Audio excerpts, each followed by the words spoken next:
What would you do if a romance scammer who'd spent weeks pretending to be an offshore oil rig engineer asked you for $5,000 for emergency equipment?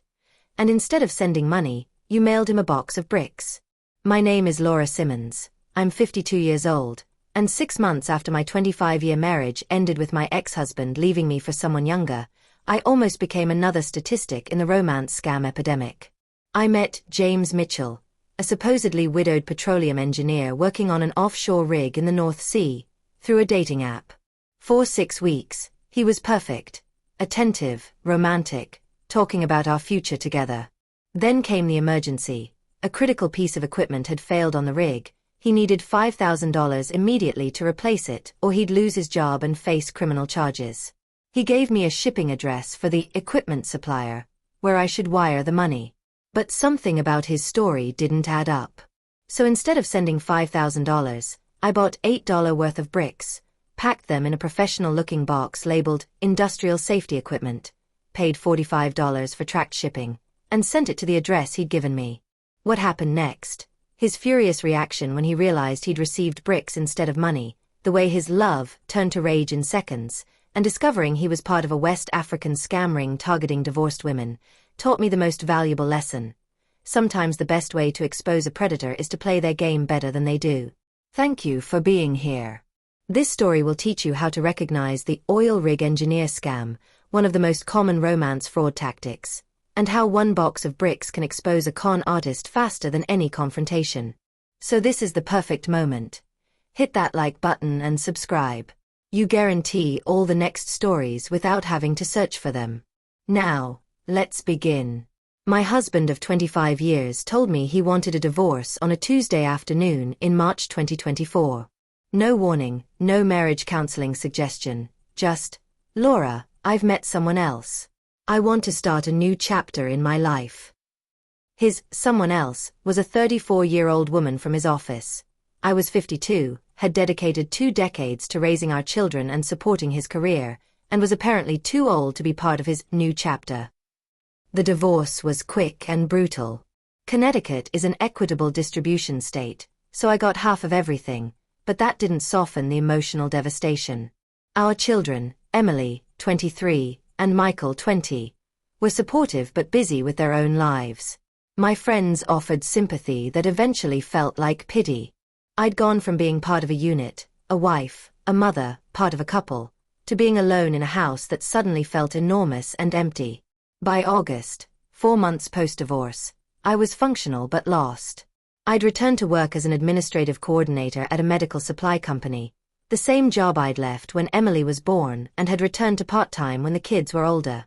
My coworkers were kind, but I felt like I was moving through life on autopilot. Work, home, occasional dinner with friends who are all still married, repeat. Mom, you need to try meeting people, Emily said during one of our regular phone calls. She'd moved to Boston for her first job after college. I know it feels impossible after Dad, but you're only 52. You have decades of life ahead. Don't spend them alone because you're afraid. I'm not afraid, I lied. I'm just not ready. Mom, you've been divorced for 4 months. How long is ready? You don't have to marry someone tomorrow. Just try meeting people. Maybe do one of those dating apps. The suggestion made me feel ancient. Dating apps were for young people, weren't they? But Emily persisted, and eventually, curiosity and loneliness won out over resistance. I created a profile on Match.com in early September. I was honest. 52 years old, divorced, 2 adult children, working in healthcare administration, looking for genuine connection with someone age-appropriate who valued honesty and partnership. I posted recent photos, nothing filtered or glamorous, just me looking like a normal middle-aged woman.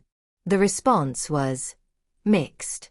I got messages from men who were clearly looking for something casual. One literally opened with "interested in a fun arrangement." Men who seemed nice but lived too far away to be practical, and several whose profiles raised immediate red flags. Professionally shot photos that looked suspiciously like modeling shots, vague job descriptions, immediate intensity.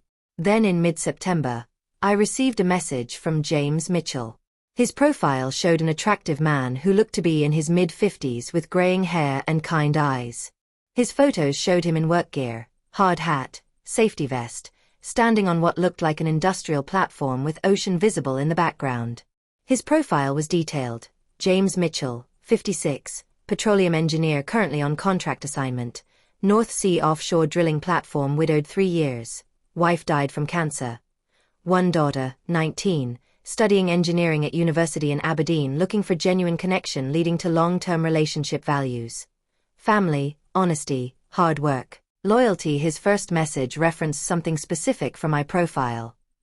Laura, I was moved by your mention of finding purpose in helping others through your healthcare work.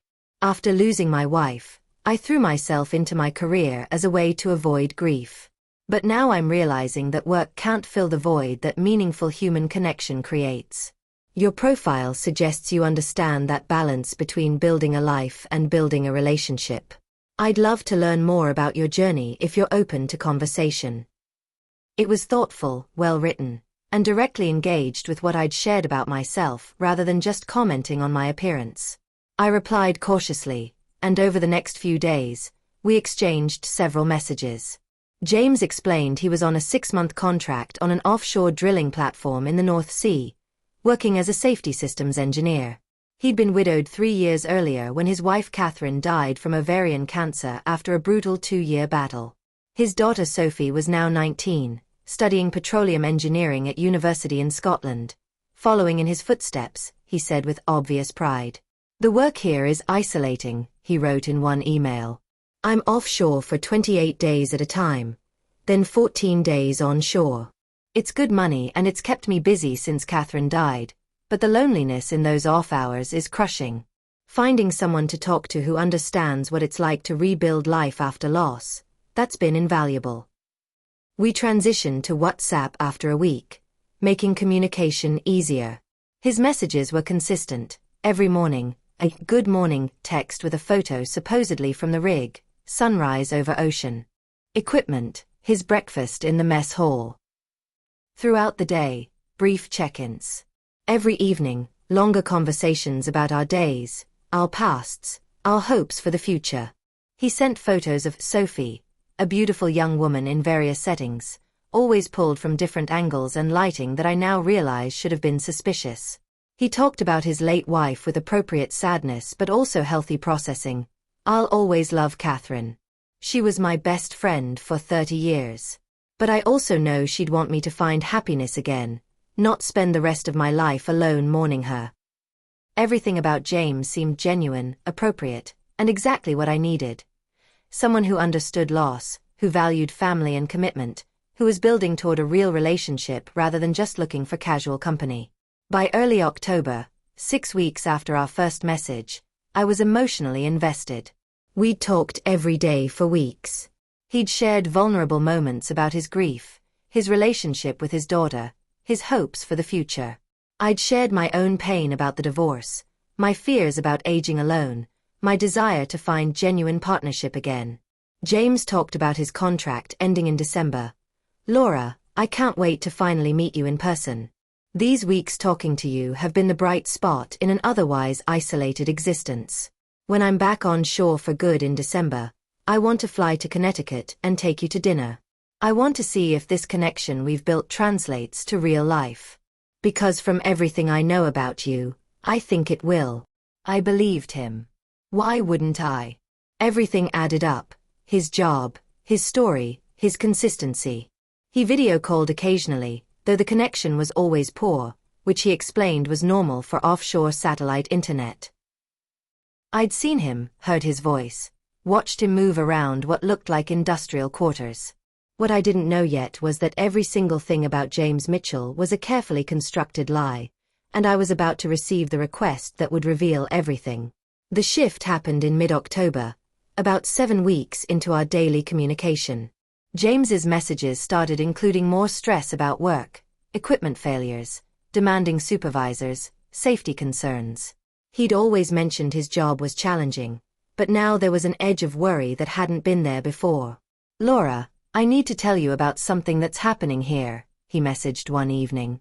There's been a safety audit, standard procedure, happens every few months. But this time they found some deficiencies in equipment I'm responsible for maintaining. They're saying I need to replace several components immediately or face potential disciplinary action. Can't the company pay for equipment repairs? I asked, confused. Isn't that their responsibility? Normally, yes, but there's a complicated insurance situation. Because the equipment failure might be attributed to improper maintenance, which I disagree with, but they're investigating, I might be personally liable for replacement costs. It's a complete nightmare. My contract supervisor is being difficult, and I'm worried this could affect my employment and my ability to get future contracts. He sounded genuinely stressed, and my instinct was to offer sympathy and support. That sounds incredibly unfair. What are you going to do? I'm trying to sort it out through proper channels, but everything moves so slowly out here. I've contacted my attorney back in Aberdeen, and he's looking into it. I just hate being in this position, feeling like my reputation and my livelihood are threatened over something I don't believe was my fault. For the next few days, the equipment crisis dominated his messages. He'd provide updates, meetings with supervisors, documentation he was filing, conversations with his attorney. It felt real because he wasn't asking for anything, just sharing his stress the way partners do. Then on October 18th, the request came. Laura, I need to talk to you about something difficult. His message had a tone of embarrassment I hadn't heard before. My attorney has advised me that the fastest way to resolve this equipment situation is to replace the components immediately rather than waiting for the insurance investigation to complete. If I do that, it demonstrates good faith and potentially eliminates any claim of negligence on my part. That makes sense, I replied. So the company will approve the replacement. That's the problem. The replacement cost is $5,000. The company won't advance me the money until the investigation clears, which could take weeks. My attorney says if I wait that long, it actually makes me look guilty, like I'm resisting taking responsibility.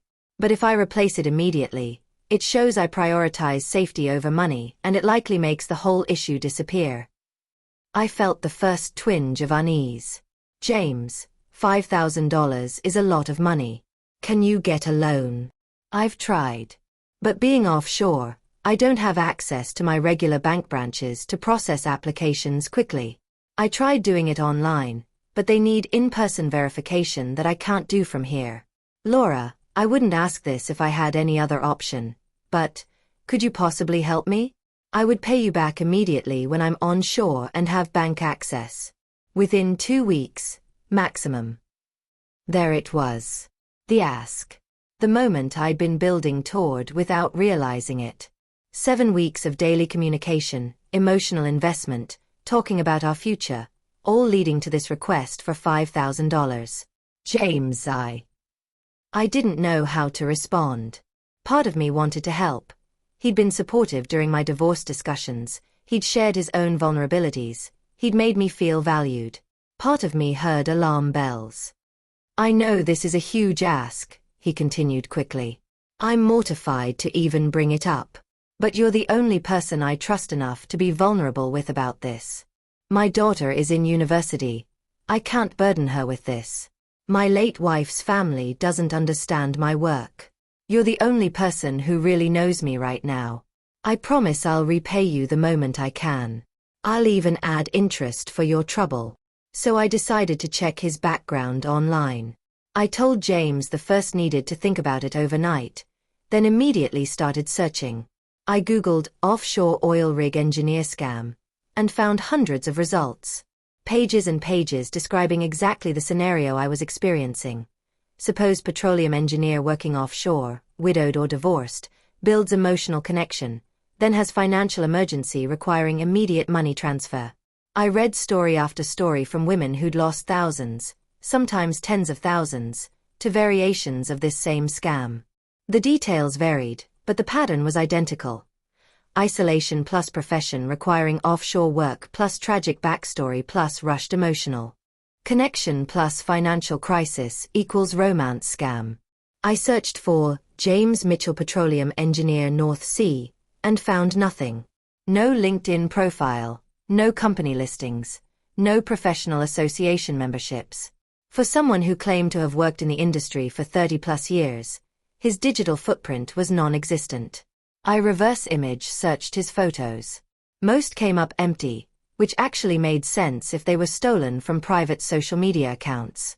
But one photo, him in his hard hat on what he'd said was his rig, traced back to a stock photo website under industrial worker category. The man I'd been talking to for 7 weeks, the man I'd been falling for, the man I'd been planning a future with, he wasn't real. Or more accurately, he wasn't who he claimed to be. I felt physically sick. The embarrassment was crushing. How had I been so stupid? How had I not seen this coming? I'd been so focused on the emotional connection that I'd missed all the red flags. No video calls with clear visuals, inability to meet in person, vague details about his supposed company, and now, the inevitable money request. But as the embarrassment subsided, it was replaced by something else. Cold, calculated anger. This person, whoever he really was, had spent 7 weeks manipulating me, exploiting my post-divorce vulnerability, building false hope. And he'd probably done it to dozens or hundreds of other women. I could simply block him and move on. That's what most people would do. Cut losses, delete the app, learn from the mistake privately. But I decided to do something different. I decided to turn the tables and teach this scammer a lesson he wouldn't forget.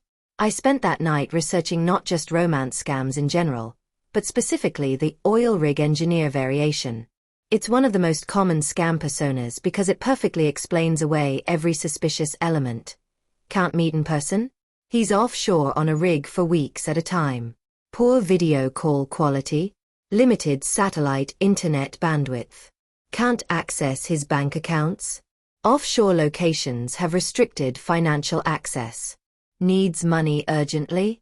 Equipment failures, safety violations, contract disputes, all sound plausible in a dangerous, regulated industry.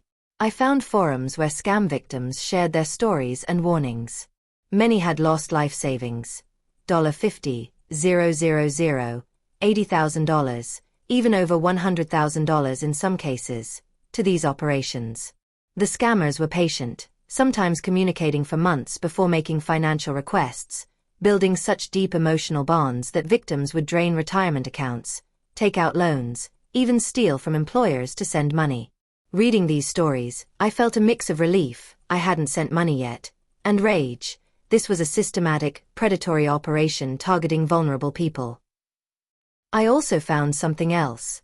Information about how these scams actually operate. They're run by organized networks, primarily based in West Africa, Nigeria, Ghana, Côte d'Ivoire, using scripts and training materials. The oil rig engineers aren't individuals acting alone, they're part of sophisticated operations where photos are stolen from real people's social media. Multiple operators might play the same character across different victims. Money is collected through wire transfer, gift cards, or money mules, people who receive packages or transfers and forward them. Physical addresses, when provided, belong to intermediaries who receive goods and convert them to cash. This last point was crucial. When scammers ask for money to be sent to equipment suppliers, or attorneys, or shipping companies, they provide addresses of accomplices who receive the transfers and take a cut before forwarding the bulk to the scam operation leaders. I realized something. If James gave me a physical shipping address, that address belonged to someone complicit in the fraud. That person was expecting money or valuable goods they could convert to cash. That's when I had my idea. An idea that was petty, vindictive, and absolutely perfect. The next morning, I messaged James. I've thought about your situation. I want to help. But I'm uncomfortable wiring $5,000 to an account I can't verify. I've heard too many stories about wire fraud. What if instead, I order the equipment you need directly from a supplier and have it shipped to your rig? That way I know the money is definitely going to the right place. His response came within minutes. Laura, that's incredibly generous, but it won't work. The equipment needs to come from a certified supplier that our company has an existing relationship with for insurance purposes. I need to order it through our approved vendor, but they require payment upfront before shipping. The $5,000 needs to go directly to the supplier's account. Okay, what's the supplier's information? I can call them directly and pay with my credit card. There was a longer pause before his response. The supplier doesn't take credit cards for orders this size, only wire transfer or certified check. It's a weird policy, but they're the only approved vendor for this specific component.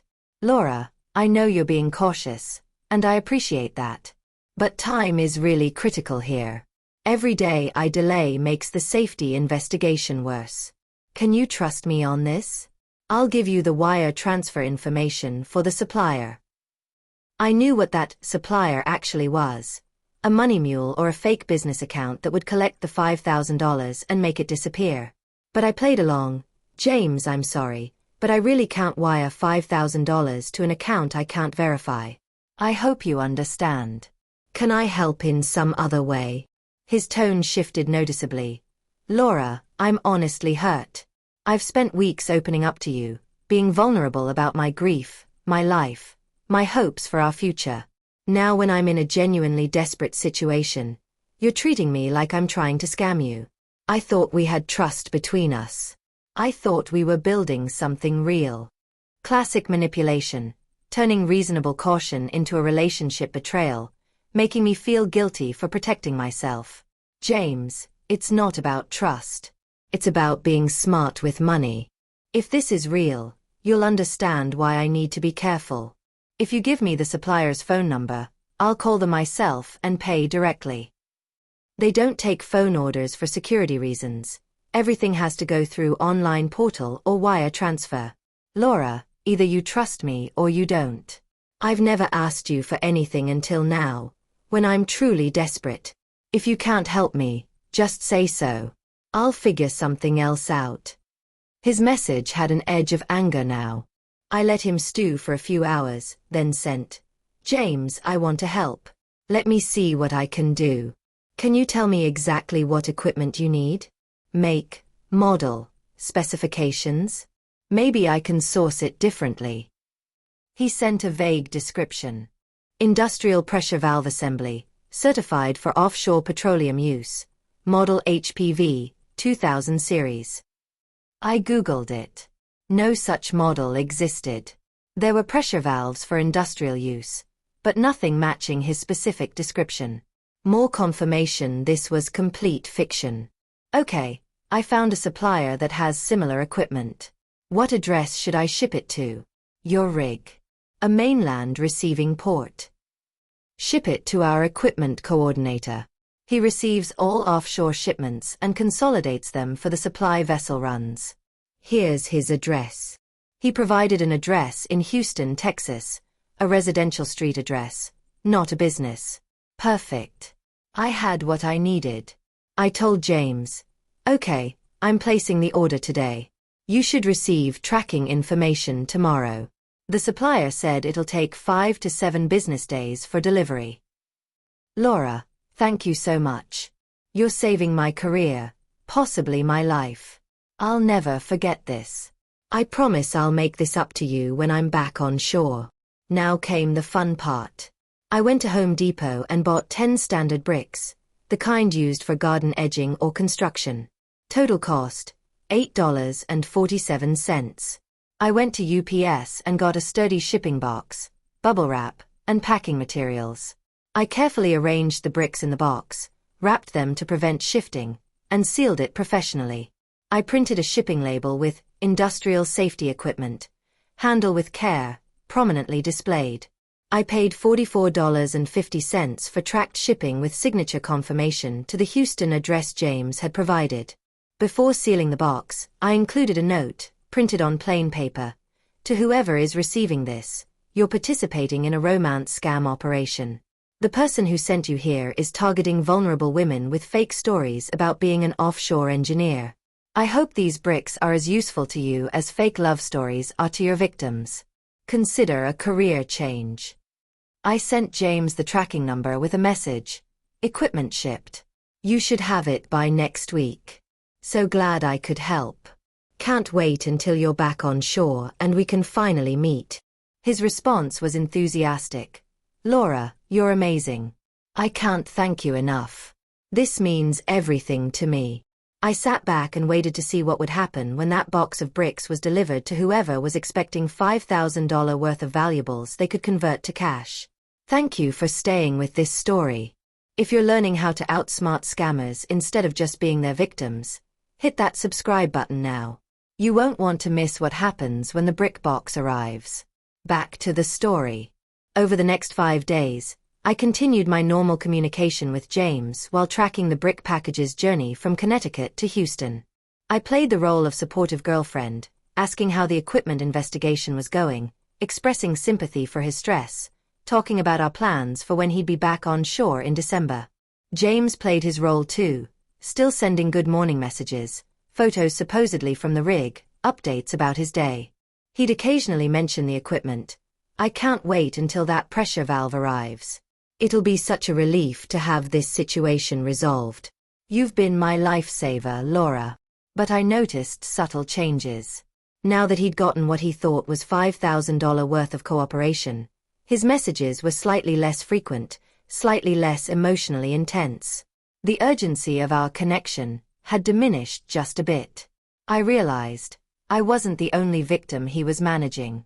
He was probably running this same operation with multiple women simultaneously, and his attention naturally shifted to whoever was the next target for financial extraction. On day 4 of the brick package's journey, it reached Houston and was out for delivery. I watched the tracking obsessively, wondering what would happen when the recipient, whoever that person was, opened a box expecting valuable equipment or money and found $8 worth of bricks instead. The delivery confirmation came at 2:47 p.m. Houston time. Delivered, signed for by J. Martinez. I waited. No message from James. Hours passed. I sent him a casual, "Hope you're having a good day" message. He replied normally, "Long shift, but thinking about you helps. Talk soon." Then at 11:23 p.m. that night, my phone exploded with messages from James. But these weren't the warm, supportive messages I'd been receiving for weeks. These were pure rage. "What the fuck did you send me?" My equipment coordinator just called screaming about receiving a box of bricks. "Bricks? Laura, you sent bricks instead of the equipment I need? Do you think this is funny? Do you have any idea what you've done? I'm going to lose my job. I might face criminal charges. And you sent fucking bricks. Then, I trusted you. I opened up to you about losing my wife, about my daughter, about my life. I asked for help one time and you played some kind of sick joke? What kind of person are you? Then, you need to fix this right now. Wire the actual money tonight or I'm reporting you to the police for fraud. You told me you were sending equipment and you sent trash. That's criminal. You have until tomorrow morning to send the $5,000 or I'm pressing charges." I let the messages pile up, each one angrier than the last, before I responded with a simple message. "James, I know you're not a petroleum engineer. I know you're not on an offshore rig. I know your wife didn't die of cancer because you were never married. I know this entire relationship has been a scam from the first message. The bricks were my way of letting you know that you chose the wrong victim." The messages stopped abruptly. Then one final response. "You stupid bitch. You think you're so smart? You just wasted $50 on shipping bricks. I've made $500,000 this year from women smarter than you. Enjoy your lonely life, you desperate old hag." And with that, he blocked me on WhatsApp and Match.com. I sat staring at that final message for a long time. The casual cruelty of it, desperate old hag, stung more than I wanted to admit. But it also confirmed everything I'd suspected. This wasn't one person running an amateurish scam. This was someone in an organized operation, making serious money systematically defrauding vulnerable women. I took screenshots of our entire conversation history, every message, every photo he'd sent, every claim he'd made. Then I reported him to Match.com with full documentation. I filed a complaint with the FBI's Internet Crime Complaint Center, IC3, providing the Houston address where I'd shipped the bricks, the phone number he'd used, his profile information, and the full message history. Then I did something else. I shared my story in an online support group for romance scam victims. I posted the full account, how I'd recognized the scam before sending money, my decision to send bricks instead, and his furious response. When he realized he'd been played. The response was overwhelming. Dozens of women commented, "I fell for the same oil rig engineer story. Lost $30,000 before I realized it was a scam. I wish I'd had the presence of mind to do what you did." The brick box is brilliant. These scammers count on us being too embarrassed to fight back. You turned the tables perfectly. I'm currently talking to someone who says he's an engineer on a rig in the Gulf of Mexico. After reading your story, I'm seeing all the red flags I was ignoring. Thank you for saving me. But one message stood out. It was from a woman named Patricia. "Laura, I think I was scammed by the same person. Different name, but same story. Offshore engineer, widowed, daughter in university, equipment emergency. I sent him $8,000 before I realized. Can we connect privately? I want to compare details." I messaged Patricia privately, and we arranged a phone call. She was 58, from Florida, divorced 3 years ago. Her story was chillingly similar to mine. She'd met David Crawford on eHarmony in July. He claimed to be a petroleum engineer on a rig in the North Sea, widowed when his wife died from breast cancer, had a daughter studying engineering in Scotland. The photos were different from your James, but the story was identical, even down to the daughter studying engineering in Scotland, Patricia said. He spent weeks building trust, talking every day, making me believe we had a real future. Then in September, he had an equipment emergency. I wired him $8,000 before I started getting suspicious and cut contact. "Did you report it?" I asked. "To my bank and to the FBI, yes. But they basically said there's almost no chance of recovery. The money was wired to an account in Nigeria that was closed within hours of receiving the transfer. The bank can't reverse international wires once they're complete. The FBI says they investigate these networks, but with thousands of victims and operations running from countries with limited cooperation, prosecution is rare." We compared details. The phone number David had used was different from James's, but both were US numbers with Texas area codes, probably bought through online services that route calls internationally. The WhatsApp accounts were different. But the script, the timing, the progression from emotional bonding to financial crisis, all identical.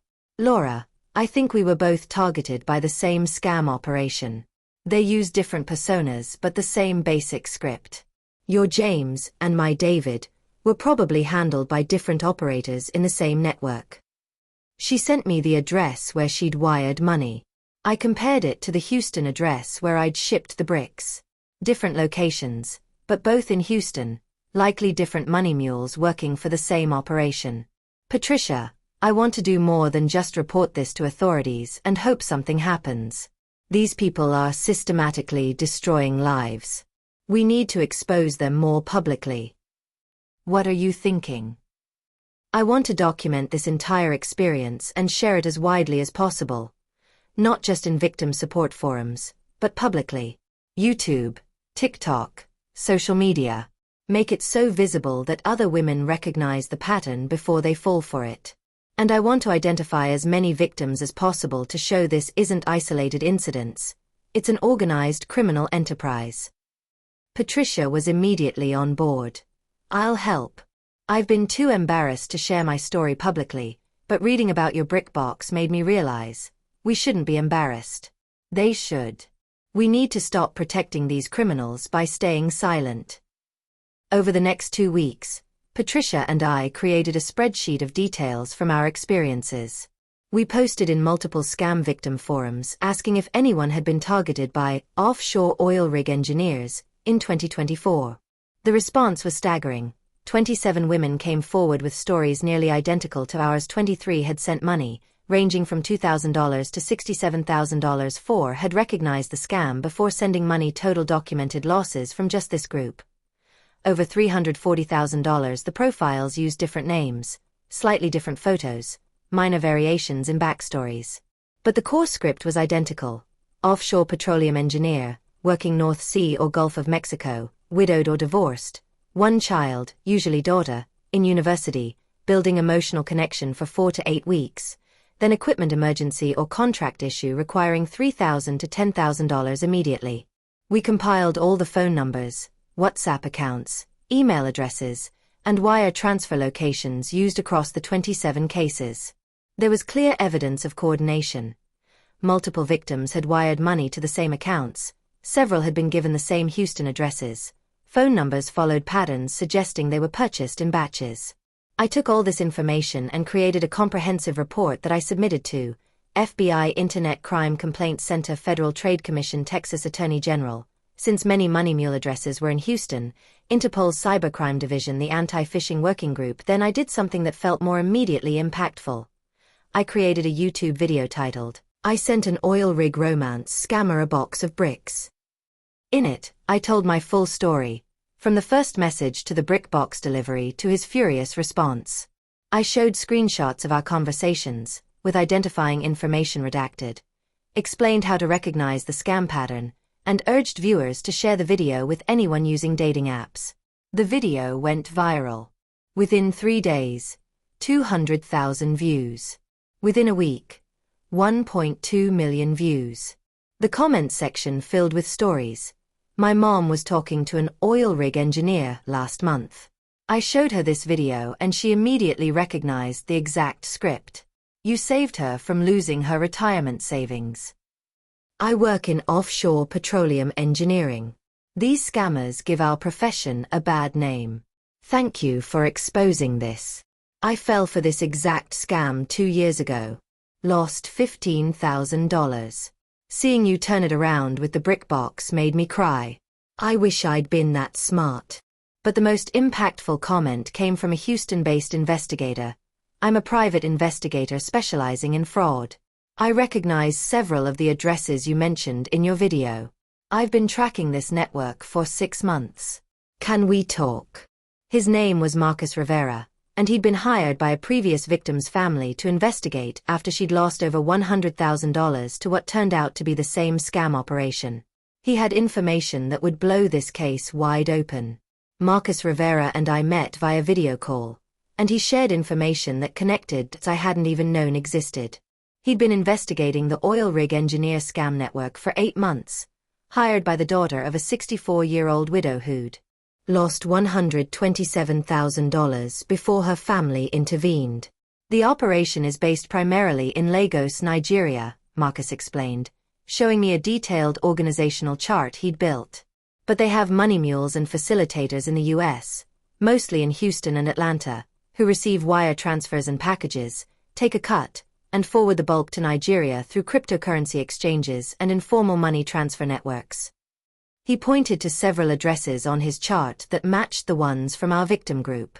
These Houston addresses are run by Nigerian immigrants who are either willing participants or are being coerced through threats to family back home. The FBI has been building a case, but it's complicated because the operational leadership is in Nigeria, where prosecution for crimes against US citizens is difficult. What about the people receiving the packages and wire transfers here in the US? I asked. Some have been arrested. But they're bottom tier. They make maybe $500 to $1,000 per transaction. The real money goes to the operators in Lagos who run dozens of these scams simultaneously. They work in compounds, basically office buildings where 20 to 30 people work 8-hour shifts managing fake profiles, messaging victims, following scripts. It's organized crime at industrial scale. He showed me training materials the FBI had seized in a previous bust. Detailed scripts for different personas: oil rig engineer, military contractor, UN doctor, business owner, psychological manipulation techniques, response trees for handling victim questions or doubts, and quota systems where operators were expected to extract minimum amounts per month. Your brick box disrupted one transaction, Marcus said. But this network processes hundreds of transactions per month. Your YouTube video, though, that's having real impact. I've seen a 30% drop in successful scams in the 2 weeks since you posted it. People are recognizing the pattern and protecting themselves. He proposed something ambitious. Laura, I think we can actually make a serious dent in this operation. The FBI has been hesitant to move forward because they need more evidence to justify international cooperation. But if we can document more victims, more transactions, more money mule addresses, we strengthen the case. Your visibility gives you a platform to find victims who haven't reported yet. Would you be willing to work together on this? I agreed immediately. Over the next 6 weeks, I became something I'd never expected to be. An unofficial victim advocate and evidence collector for a federal investigation into organized romance fraud. We created a dedicated email address for victims to report their experiences. Through my YouTube video and follow-up posts on social media, we collected reports from over 200 victims across the United States, Canada, UK, and Australia. The patterns were extraordinarily consistent. 87% of victims were women aged 48 to 67. 76% were recently divorced or widowed. Average loss $18,400. 94% of scammers used offshore oil rig engineer persona. 89% claimed to be widowed. 73% mentioned having one daughter in university. The geographic distribution of money mule addresses was concentrated. 42% in Houston, 23% in Atlanta, 11% in Los Angeles, with the remainder scattered across other U.S. cities. Marcus connected this data with FBI investigations and identified multiple patterns suggesting several related but separately run operations, all using similar scripts and infrastructure. In January 2025, the FBI conducted coordinated raids on 14 addresses across Houston and Atlanta, arresting 11 people involved in receiving and forwarding funds from romance scams.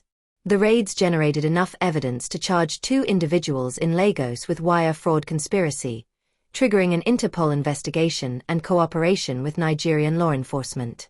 I was interviewed by multiple news outlets about my experience and the larger investigation. NBC News. Woman sends bricks to romance scammer, exposes international fraud network. CNN. How one box of bricks led to FBI raid on romance scam operation. New York Times. The oil rig engineer scam. Inside the industrial-scale fraud targeting divorced women, the publicity had mixed effects. On the positive side, awareness of the scam skyrocketed. Dating platforms implemented warning systems flagging profiles that mentioned offshore work. Law enforcement agencies reported significant drops in reported losses from oil rig engineer scams specifically. But there was a negative side too. I received threatening messages, some probably from scammers whose operations had been disrupted, others from people who thought I was grandstanding or exploiting victims for attention. One message warned, "You cost us a lot of money. We know where you live in Connecticut. Watch your back." I reported the threats to local police, who increased patrols around my home and connected me with the FBI agents handling the larger case. They took the threat seriously but advised me that actual retaliation from overseas scam operations was rare. The threats themselves were usually just attempts at intimidation to stop my advocacy work. More painful were messages from victims who felt exposed by the publicity. One woman wrote, "You made yourself a hero by sending bricks and documenting everything. I sent $40,000 to a scammer because I was desperate and lonely and stupid. Now everyone knows women like me exist, and I feel even more humiliated. You're profiting from our pain." That message haunted me. Was I exploiting other victims' suffering to make myself feel better about almost being scammed? Was my brick box stunt really about protecting others, or was it about my own ego? I discussed this with Patricia, who helped me process. "Laura, you're not responsible for victim blaming. You shared your story to warn others. The fact that society judges victims instead of predators isn't your fault. If anything, the more stories like yours that go public, the more it normalizes saying, 'I was almost scammed,' or 'I was scammed without shame.'" She was right, but the guilt lingered. I tried to address it in a follow-up video. If you were scammed, you're not stupid. You were targeted by professionals who study psychology and manipulation. The only person who should feel ashamed is the scammer. I got lucky. I had time to research. I had been warned by past experiences. I caught it before losing money. That doesn't make me smarter than victims who lost savings. It makes me fortunate. Please don't let shame stop you from reporting scams or seeking support. The message resonated. More victims came forward, not with shame but with anger and determination to help stop these operations. 6 months after sending that brick box to Houston, I'd become an unexpected public figure in the fraud prevention space. I'd been invited to speak at AARP events, interviewed for podcasts about online dating safety, and consulted with dating platforms about improving their fraud detection systems. But the bigger transformation was personal. The woman who'd felt discarded and invisible after her divorce, too old, too ordinary, too forgettable, had discovered she was none of those things. I'd outsmarted an organized criminal operation, helped law enforcement build cases against international fraudsters, and educated hundreds of thousands of people about protecting themselves. My daughter Emily called after watching my TEDx talk about romance scams. "Mom, I'm so proud of you. When Dad left, I worried you'd just shrink into yourself and disappear. Instead, you've become this total badass fraud fighter. It's amazing." "I didn't mean to become this," I said. "I just sent bricks to a scammer because I was angry." "No, Mom. You did this because when someone tried to make you a victim, you refused to play that role. That's who you are. You've always been that way, but I think losing Dad made you forget. Now you remember." She was more right than she knew. The divorce had made me feel powerless, like things were happening to me and I had no agency. The scam attempt, paradoxically, had given me back that sense of control. I'd recognized the threat, analyzed the situation, and acted strategically rather than emotionally. That wasn't luck. That was competence I'd always had but had temporarily forgotten. The brick box had become symbolic, but what mattered more was everything that came after. The research, the victim coordination, the evidence compilation, the advocacy work. I'd transformed potential victimhood into meaningful impact. But I also had to face something uncomfortable. I'd been vulnerable to the scam in the first place. If the request had come earlier, before I'd had time to get suspicious, or if it had been smaller, say $500 instead of $5,000, I might have sent it without the extensive research that saved me. I talked about this honestly in my advocacy work.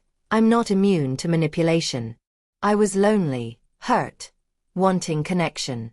The scammer knew exactly which emotional buttons to push because I'd basically advertised my vulnerabilities in my dating profile.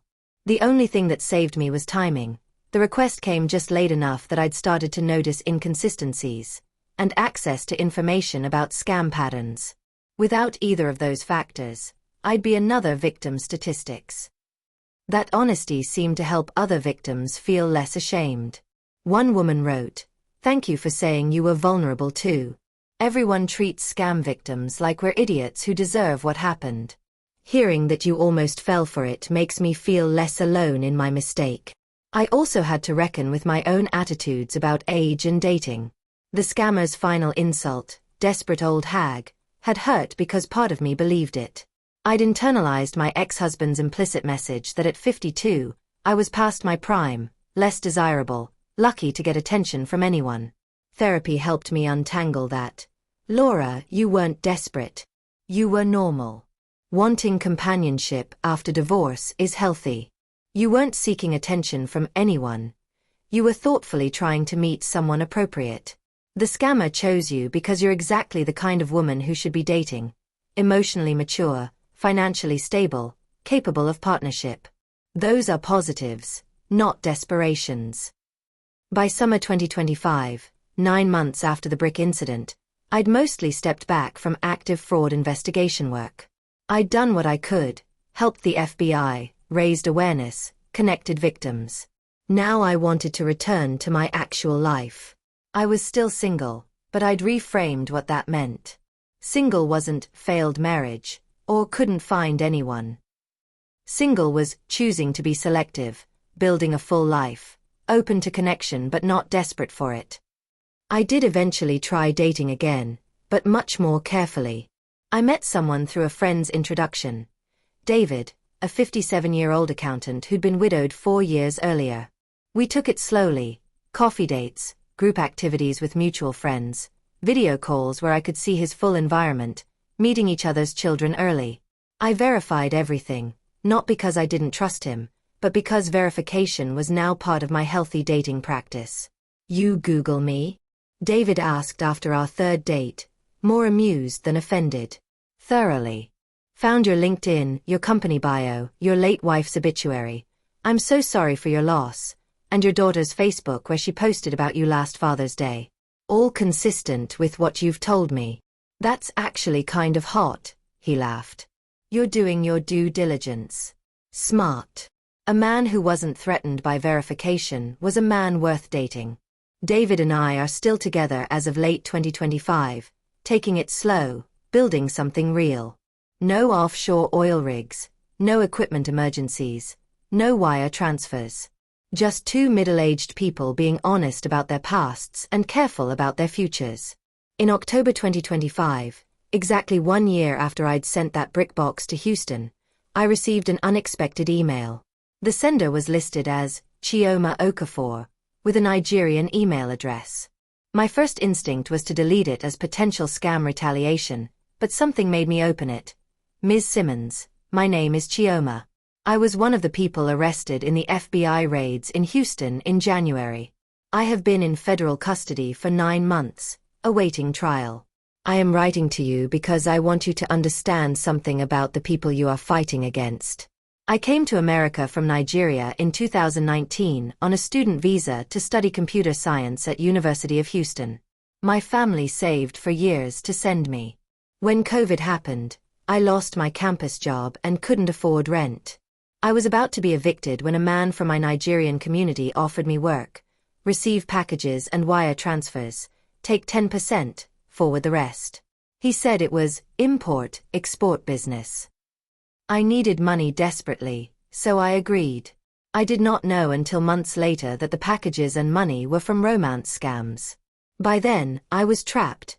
The man had photos of me receiving packages, bank records of transfers I'd made. He said if I stopped or went to police, he'd report me as the criminal and I'd be deported. I was terrified, so I kept doing it, hating myself but feeling I had no choice. When FBI raided my apartment, part of me was relieved. Finally, it was over. I told them everything. Names, addresses, how the operation worked. I cooperated completely. My attorney says I will probably serve 2 to 3 years in federal prison, then be deported back to Nigeria. I am not writing for sympathy or forgiveness. I participated in crimes that hurt people like you. I deserve punishment. But I want you to know, not everyone involved in these scams is a monster. Some of us are victims too. Different kind of victims than the women who lost money, but victims of the same criminal network. The real monsters are the people in Lagos who run these operations and destroy lives on both ends, the women they scam and the desperate immigrants they coerce into helping. When you sent that brick box to my address, I was the one who opened it. I remember thinking, someone finally fought back. I was glad, even though it meant my boss would be angry with me for letting the transaction fail. Your brick box was a small act of resistance that showed me victims are not always helpless. Thank you for fighting back. I hope when I am released from prison and return to Nigeria, I can build legitimate life. Your example shows that is possible, to take terrible situation and transform it into something meaningful. Chioma Okafor. I read the letter 3 times, feeling a complicated mix of emotions. Chioma had participated in stealing from vulnerable women. She'd been part of a system that had tried to steal from me. But she'd also been exploited by the same criminal network, trapped through economic desperation and threats. I showed the letter to Marcus Rivera, the investigator. His response was pragmatic. This is common in these operations. The lower-level people, the money mules, are often undocumented immigrants or people on fragile visa status who get coerced. They're both perpetrators and victims. The legal system struggles with how to handle them because they cause real harm but also face real threats. Do you think her letter is genuine? Or is she trying to manipulate me into advocating for a lighter sentence? Could be either or both. People can be genuinely remorseful and also strategically trying to improve their outcome. The two aren't mutually exclusive. I decided to respond to Chioma, not because I forgave her fully, but because I wanted her to understand the impact of her actions from a victim's perspective. Chioma, thank you for your letter. I appreciate your honesty about your situation. I don't know whether to call you a victim or a perpetrator, because you're both. You were exploited, but you also participated in exploiting others. The women whose money you helped steal, many lost retirement savings, went into debt, suffered psychological trauma. Your economic desperation doesn't erase that harm. But I understand that poverty and immigration vulnerability create conditions where people make terrible choices. I won't advocate for or against your sentencing, that's not my place. But I will tell you what I hope, that when you're released and return to Nigeria, you use your computer science education to build something legitimate. That you never participate in scamming again, even if you're desperate. That you tell your story to others who might be recruited into these operations, so they understand the consequences, both legal and moral. You said my brick box showed you victims can fight back. I want you to show other potential money mules that there are always better choices than participating in fraud, even when they seem impossible to find. Laura Simmons. I sent the response and shared the exchange, with Chioma's permission, in my fraud prevention content. The reaction was divided. Some people thought I was too harsh. She was an exploited immigrant, essentially trafficked into crime. She deserves compassion, not lectures about morality. Others thought I was too soft. She stole from victims for months. She doesn't deserve your understanding or your time. I understood both perspectives. The world wasn't divided into pure victims and pure villains. There were people like Chioma, caught between victimization and perpetration, deserving of both accountability and understanding. But one thing was clear. The real villains, the Lagos-based operators who designed these systems and profited from both ends, remained mostly beyond reach. That was the frustration. We'd arrested some money mules, disrupted some operations, educated some potential victims. But the core of the criminal network continued functioning. Then in November 2025, I received news that would finally expose the operation's true leadership. Marcus Rivera called with excitement in his voice. Laura, Nigerian law enforcement just arrested the leaders of the scam network that targeted you.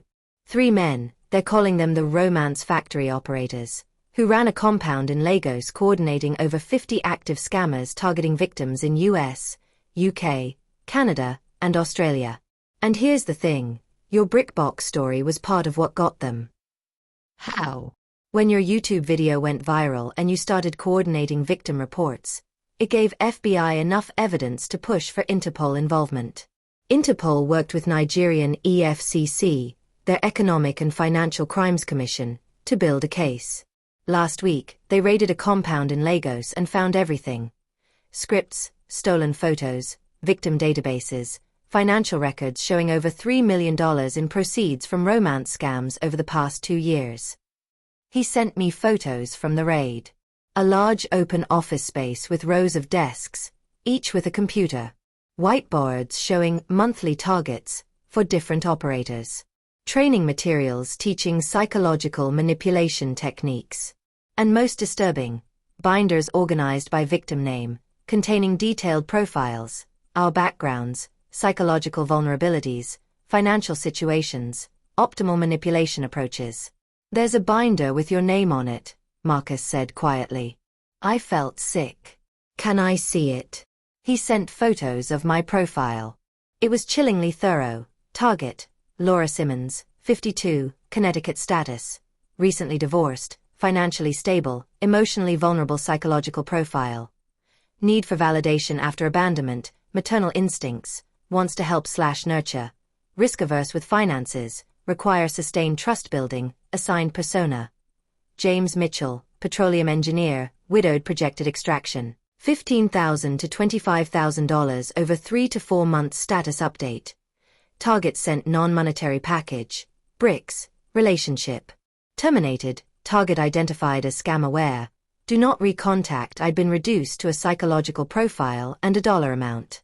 The casual clinical language describing my need for validation after abandonment and maternal instincts was both accurate and dehumanizing.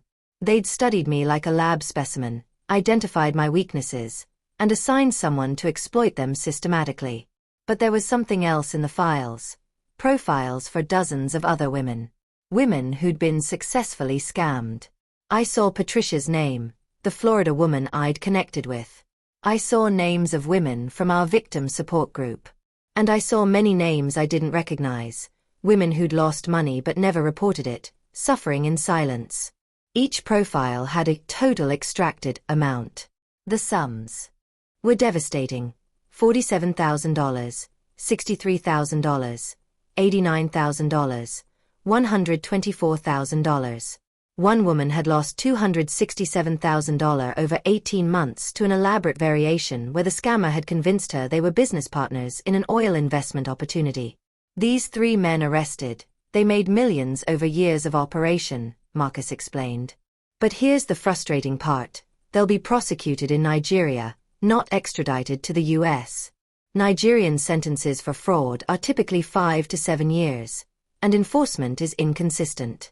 They might serve 3 years and then return to scamming with new identities and methods. So we didn't really win.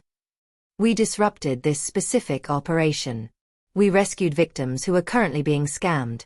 When police seized the computers, they found active conversations with 47 women in various stages of the scam process. Those women were contacted and warned. That's 47 people who won't lose their savings. We educated millions of people through your content. We strengthened law enforcement cooperation between countries. Those are wins, even if they're not perfect. He was right, but it felt incomplete. The brick box had been symbolic resistance. The viral video had been awareness. The investigation had been disruption. But the fundamental problem remained. As long as poverty in West Africa made scamming more profitable than legitimate work, and as long as lonely people in wealthy countries remained vulnerable to manipulation, these operations would continue. Still, there was something deeply satisfying about seeing those 3 men arrested. The raid photos showed them being led out of their compound in handcuffs. Young men, 20s and early 30s, dressed in expensive designer clothes. They'd been living well off the financial and emotional destruction of hundreds of women. The Nigerian news coverage was extensive. Romance scam kingpins arrested in Lagos. Operation targeted divorced women in Western countries.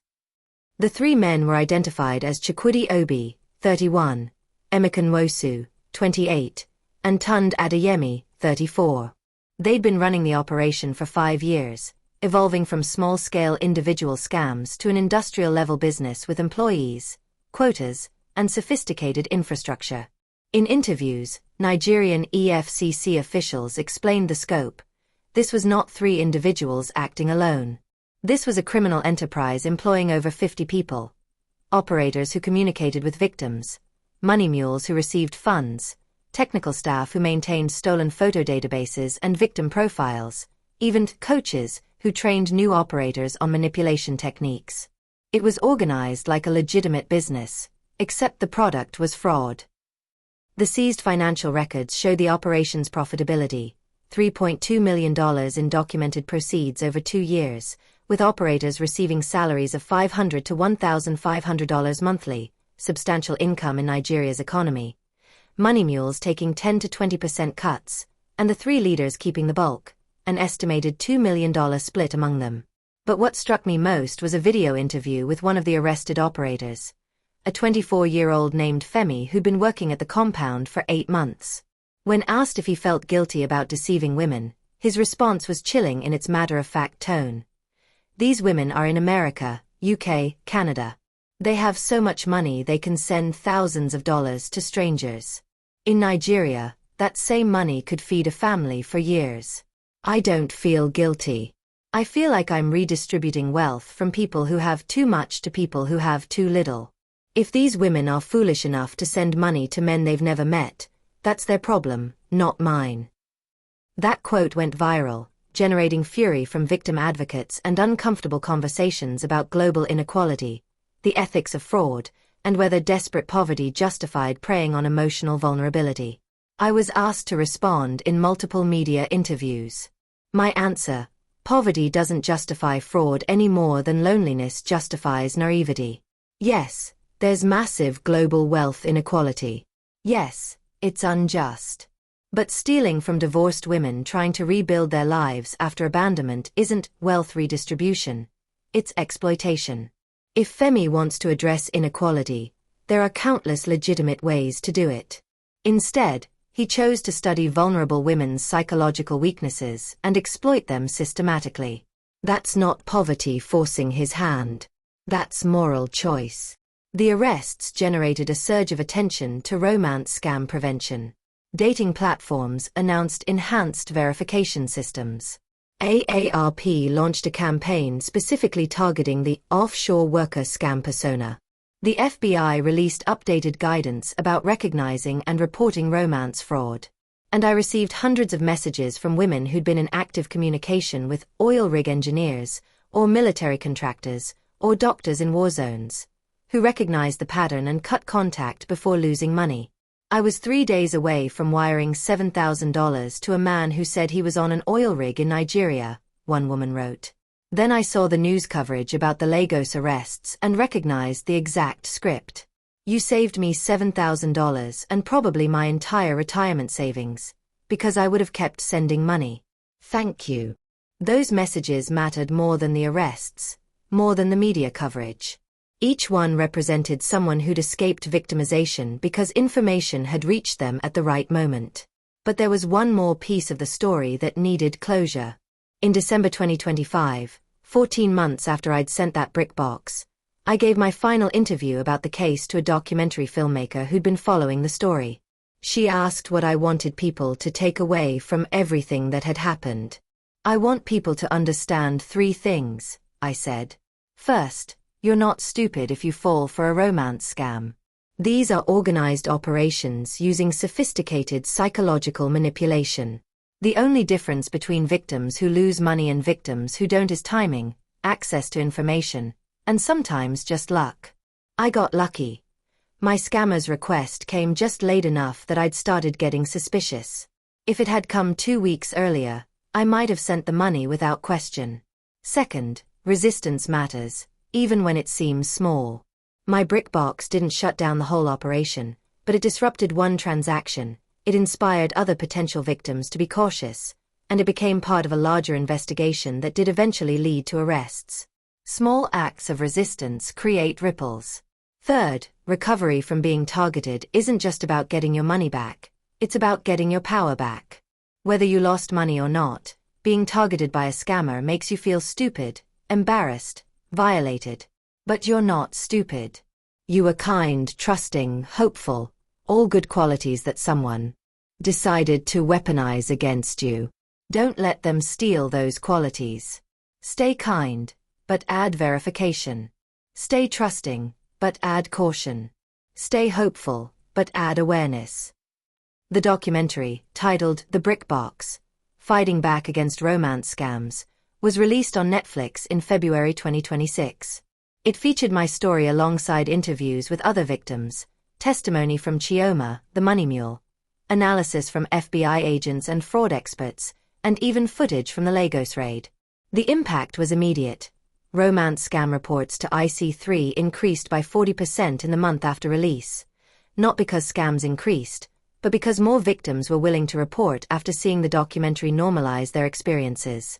By spring 2026, 18 months after the brick incident, I'd largely returned to private life. I still occasionally spoke at events about fraud prevention, but I was no longer the face of romance scam awareness. Other advocates had taken up the cause, bringing their own stories and expertise. I was still dating David, the accountant I'd met through friends. We'd moved slowly, carefully, building trust through consistent honesty over months. He'd met my children. I'd met his daughter. We'd taken a vacation together, splitting costs fairly. We'd had difficult conversations about finances, future planning, past trauma. You verify everything, he'd commented once, not complaining, just observing. I do. Is that a problem? No. It means when you say you trust me, I know you actually do, because you've checked and confirmed I'm who I claim to be. That's more meaningful than blind faith. In May 2026, Emily called with news. She was engaged. Mom, I want you to know, watching you handle the divorce, the scam attempt, everything after, you taught me what strength looks like. Not never falling down, but getting back up and refusing to let people define you by their mistreatment. Thank you for being that example. That conversation mattered more than any media attention, more than any arrests, more than any recognition. I'd started this journey as a divorced woman feeling discarded and invisible. I'd been targeted by criminals who saw me as easy prey. I'd fought back with a box of bricks and turned personal resistance into systemic impact. But the real victory wasn't the viral video or the FBI investigation or the arrests in Lagos. The real victory was reclaiming my sense of self, remembering that I was competent, strategic, worthy of respect. The scammer tried to reduce me to a psychological profile and a dollar amount. I refused that reduction. I was Laura Simmons, mother, friend, fraud prevention advocate, woman still learning to trust again after betrayal. Complicated, resilient, imperfect, strong. The brick box was just the beginning of that discovery. 2 years after sending that brick box to Houston, I received a letter from Chioma, now released from federal prison and back in Nigeria. She'd completed a computer programming certification and was working for a Lagos-based tech startup building fraud detection software for financial institutions. Ms. Simmons, I wanted you to know I kept my promise. I'm building something legitimate now. The company I work for is actually partnering with Nigerian EFCC to develop tools for identifying romance scam operations. I use my knowledge of how these networks function to help stop them. It's small redemption, but it's something. I think about the brick box often, about how one person's refusal to be a victim started a chain reaction that changed my life and countless others. Thank you for fighting back. You showed me that resistance matters, even when it seems futile. I pinned her letter next to hundreds of messages from women who'd recognized scam patterns and protected themselves.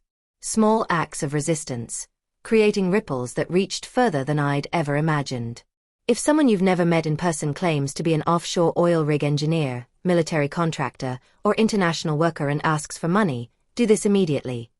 Test them with specific verification requests. Ask for company name and verifiable employment details. Request video calls showing full environment, not just their face. Offer to pay vendors directly instead of sending cash. Google, profession, romance scam, and check if story matches patterns. Reverse image search there. Photos never wire money, send gift cards, or receive packages for someone you haven't met. Legitimate people welcome verification. Scammers get angry when you ask for proof. That anger tells you everything. Report scams to fbi.gov/IC3 immediately. Share this story. One warning can save thousands. Comment. Have you ever been contacted by an offshore worker?